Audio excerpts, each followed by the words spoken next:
আসসালামু আলাইকুম। ঝড়ের পরের দিন সকালবেলা ছাদের অবস্থা খুবই খারাপ।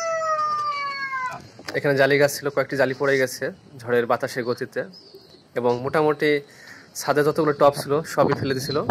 তার মধ্যে কয়েকটি টপ ছিল যেগুলো বাঁধা, এবং 200 লিটারের যে তেলের ড্রামগুলো থাকে সেগুলা পড়ে নাই, সেগুলা স্থির ছিল, জায়গাটা জায়গায় ছিল।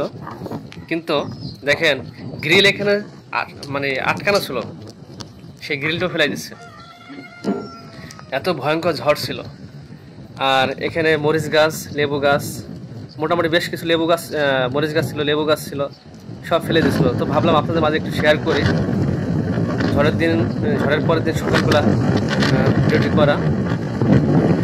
লেবু গাছটি অল্পের জন্য বেঁচে গেছে, কারণ এই পাশে সাইডে ইয়া ছিল, রেলিং ছিল না, কারণ তারপর ফেলে দিয়েছিল, বাধা ছিল, তারপর ফেলে দিয়েছে।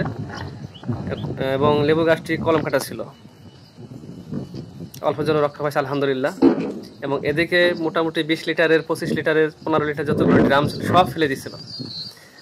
কিছু উঠানো হয়েছে এবং কিছু রাখা হয়েছে। পরে ভাবলাম আপনাদের মাঝে শেয়ার করি যে ঢাকাতেও ঝড়ের গতি কেমন ছিল।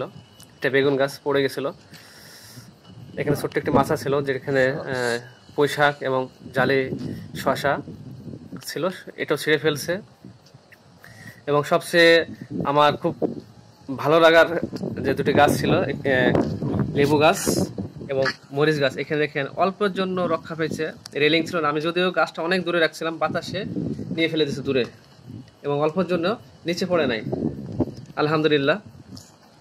দুটো মেহেদি গাছ ছিল, মেহেদি গাছটাও ফেলে দিয়েছে। এটা ঠিক আছে, গাছটা বড় ছিল, পড়তেই পারে, কিন্তু ছোট ছোট গাছগুলা সেটা গাছের ভরে পড়ে না, বাতাসের গতিতে পড়ে গেছে।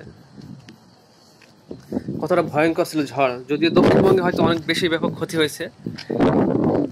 যাই হোক, সবাই সাবধানে থাকবেন প্রাকৃতিক দুর্যোগ থেকে, যেন আমরা সবসময় আল্লাহ আমাদেরকে হেফাজত করেন। সবাই ভালো থাকবেন। আসসালামু আলাইকুম ওয়া রাহমাতুল্লাহ।